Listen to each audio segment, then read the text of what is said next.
दोस्तों, हरियाणा और पंजाब में बीजेपी के प्रत्याशियों की हालत ऐसी है कि मानो उन्होंने बीजेपी का नेता बन के, बीजेपी का प्रत्याशी बन के बहुत बड़ी गलती कर ली है। ये बात मैं इसलिए कह रहा हूं कि अभी थोड़ी देर पहले मैंने आपको एक खबर दिखाई थी, उसमें अलग अलग फुटेज दिखाई थी, कैसे कूटा जा रहा है, कैसे पीटा जा रहा है।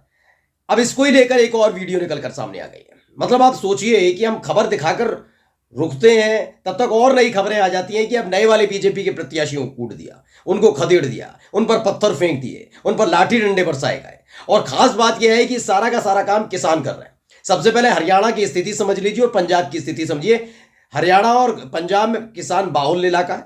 वहां पर किसानों के साथ किस तरह का व्यवहार मोदी सरकार ने किया है यह हर कोई जानता है। अब बदला लेने का वक्त समझ लीजिए, इंतकाम का वक्त समझ लीजिए, या सबक सिखाने का वक्त समझ लीजिए। कुल मिलाकर यही सारा खेल है और ये हो रहा है इनके साथ। अब सबसे पहले मैं कुछ खबर दिखाने जा रहा हूं आपको कि किस तरीके से उन तमाम तस्वीरों के बाद नई तस्वीरें भी निकलकर सामने आई। यही नहीं, बीजेपी के प्रत्याशी अपने आप को बहुत बड़े खलीफा समझ रहे थे। जो विरोध कर रहे थे उन्हें धमकी दे रहा था एक व्यक्ति, हाँ बीजेपी का ही प्रत्याशी। लेकिन भीड़ ने वहीं खड़े होकर ऐसा घेर लिया ना कि चुप्पी, जी हां, बोलती बंद हो गई। नमस्कार, मैं हूं प्रज्वल गौतम और आप देख रहे हैं द कंटा। मैंने अभी शुरुआत में आपसे कहा ना कि भारतीय जनता पार्टी के सामने ऐसी स्थिति है, उनके नेताओं के सामने खासकर, कि वो समझ नहीं पा रहे कि हम वोट मांगने निकले या अपनी जान बचाकर भागे। यही हालात है।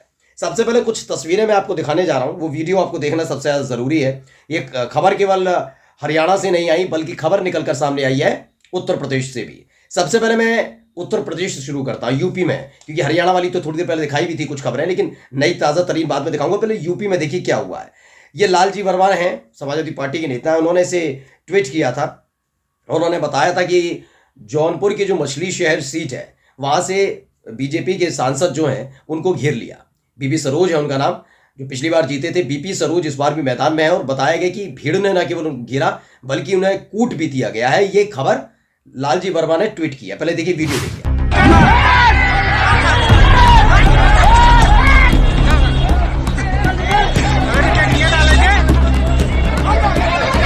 जब इस वीडियो को हमने देखा तो बहुत सारी चीजें थी। पहली बात तो जो लालजी वर्मा ने दावा किया वो सच होता हुआ भी लगता है, क्योंकि सबसे पहले तो आप देखेंगे कोतवाली जहां पर ये गाड़ी खड़ी है उसके बाहर वहां बोर्ड पर जौनपुर लिखा हुआ है, यानी जौनपुर इलाके की वीडियो है।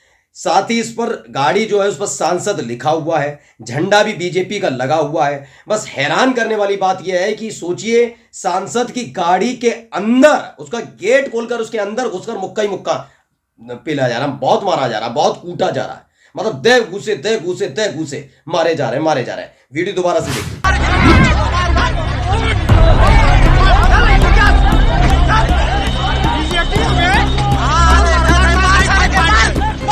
तो ये लालजी वर्मा ने लिखा, क्या लिखा सुनने में आ रहा है कि ये बीजेपी से मछली शहर के सांसद है।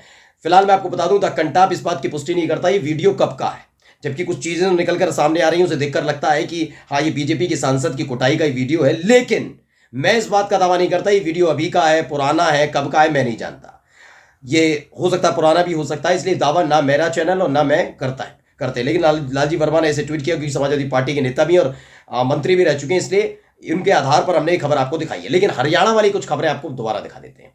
सबसे पहले सुन लीजिए बयान और वाली स्कीम सरकार ने बनाई, उसमें एक खाल 2-2 करोड़ के भी बनाया, 50 लाख का भी बनाया, 70 लाख का भी बनाया। तो ये बीजेपी के प्रत्याशी हैं रंजीत चौटाला। हाल में इनका विरोध भी होकर चुका था। और देखिए ये वहां पर आते हैं और रंजीत चौटाला क्या करते हैं कि बहुत सारी बड़ी बड़ी बातें कर रहे होते हैं कि हमने करोड़ों रुपए में ये बनवा दिया, वो बनवा दिया, ये बनवा दिया। गलती इनसे हो गई कि बीच में अचानक ये सवाल पूछ लेते हैं कि हुआ या नहीं हुआ। गांव वाले मना कर देते हैं, नहीं कुछ नहीं हुआ। इस पर ये उखड़ जाते हैं, बदतमीजी और बदसलूकी करने लगते हैं कि निकल जा, भाग जा यहाँ से, बदतमीजी नहीं सहूंगा, मत देना वोट, ये सब लोग चढ़ पड़ते हैं मोबाइल से वीडियो बनाते हुए इन पर। वीडियो देखिए।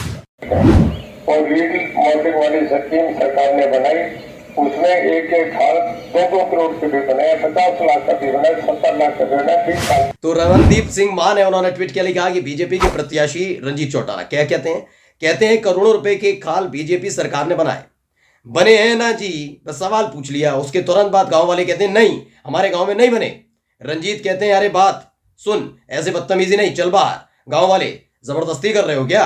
रंजीत जिसको वोट देना हो तो देना, इसे कहते हैं घमंड। ये लिखते हैं जो रमनदीप सिंह मान है जिन्होंने ट्वीट किया।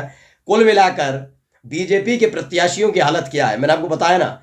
मैं सब अब हरियाणा में थोड़ी बहुत ठीक ठाक लगती भी है, लेकिन सबसे बुरी हालत क्या है पंजाब के अंदर। पंजाब के अंदर तो पता नहीं, ये सोचिए ऐसे ऐसे व्यक्तियों को मैदान में उतारा गया है, वो उनकी पर्सनल एक अच्छी लाइफ है। पर्सनल लाइफ का मतलब उनका नाम है, जैसे हंसराज हंस है, बहुत सारे नेता हैं। बस उनसे गलती क्या हुई है कि वो बीजेपी की टिकट पर चुनाव लड़ रहे हैं।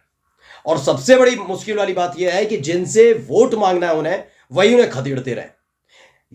ये कहते हैं ना मोदी जी कि किसी का फर्क नहीं किया जाएगा, सबका साथ सबका विकास, वही किसान कर रहे हैं। सबका साथ सबका ही विकास कर रहे हैं वहां पर। वो ये नहीं देख रहे कि जो प्रत्याशी बीजेपी का महिला है पुरुष है, विरोध सबका कर रहे हैं। वो कह रहे ना बख्शा नहीं जाएगा। दौड़ा दौड़ा कर परनीत कौर है, उनको दौड़ा लिया था, अभी उनकी गाड़ी पर हमला कर दिया था। हंसराज हंस के काफिले पर हमला कर दिया। इनको आप देख ही रहे हैं, इनका भी हालत अभी हाल में खराब हो गई थी। इतने बौखला गए कि इन्होंने सभा के दौरान ही गांव वालों को धमकाना शुरू कर दिया। इससे पहले थोड़ी देर पहले मैंने एक और खबर दिखाई थी कि वो इधर उधर भाग रहे थे, एक गांव से दूसरे गांव में भी किसान पहुंच गए और गांव में आने से रोक दिया। ये अलग अलग जगह हो रहा है। एक और वीडियो मैं आपको दिखाने जा रहा हूँ, वो भी खड़ा कर लेना। दसो ये हरकत आएंगियां खुल के करो, दस के फिर दिखावा विरोध बंदे अपने पिंड नहीं जा सकते। देखिए ये भी ये रमनदीप सिंह ने मान नहीं ट्वीट किया, लिखा कि पंचकुला के गांव सकेतड़ी में बीजेपी की लोकसभा प्रत्याशी बंतो कटियार राका बीकेयू शहीद भगत सिंह के किसान सदस्यों ने शांतिपूर्ण विरोध किया। बीजेपी के प्रत्याशी किसानों के सीधे सवालों से भी भाग रहे हैं। इस बार बीजेपी को पता चलेगा कि जुमले बार बार नहीं चलते, जुमलों और झूठ पर वोट बार बार नहीं मिलती। कुल मिलाकर भाई मैं तो खुल के जो वीडियो देख रहा हूं उसको देखकर बड़ा हैरान हूं कि मोदी जी ने कह तो दिया इस देश की जनता से कि भाई इस बार 400 पार हो जाएगा। 400 पार करने के लिए वाकई चुनाव आयोग की जरूरत पड़ेगी। मैंने हाल ही में आपको खबर दिखाई थी ना चुनाव आयोग वाली, जिसमें मैंने दिखाया था उद्धव ठाकरे को नोटिस, लेकिन राज्यवर्धन सिंह राठौर मंदिर के नाम पर वोट मांगे। महाराष्ट्र के रायगढ़ में पीयूष गोयल और मोदी जी की तस्वीर लगा कि जो राम को लाए हम उनको लाएंगे उस पर, लेकिन चुनाव आयोग भी चुप बैठा। यानी अब इनको जरूरत किसकी है? बीजेपी को इस समय सबसे ज्यादा जरूरत चुनाव आयोग की है कि वो उनके हिसाब से कुछ गेम सेट करे। बिल्कुल ईवीएम की जरूरत पड़ेगी ही पड़ेगी, क्योंकि हालात जो देखने को मिल रहे हैं ना, 400 पार तो छोड़ दीजिए, 40 पार वाला भी स्थिति बड़ी मुश्किल वाली लग रही है। वैसे मैं तो मजाक कर रहा हूँ, 40 पार तो हो जाएगा, लेकिन बड़ी हालत खराब है। मतलब ऐसे हालात पैदा हो रहे हैं कि सत्ता का पूरा दम लगा देना, वहां व्यवस्थाएं कर देना। और अब तो बौखलाहट इतनी बढ़ गई है बीजेपी के प्रत्याशियों की, वो खोलकर गांव वालों को धमका रहे हैं, लेकिन वो फिर उल्टा पड़ जाता है। गांव वालों को धमकाते हैं, ये नहीं वो नहीं, उनको ये भूल जाते हैं भी प्रत्याशी हैं, उन्हें लगता है हम तो चुन के आ गए, सांसद बन गए।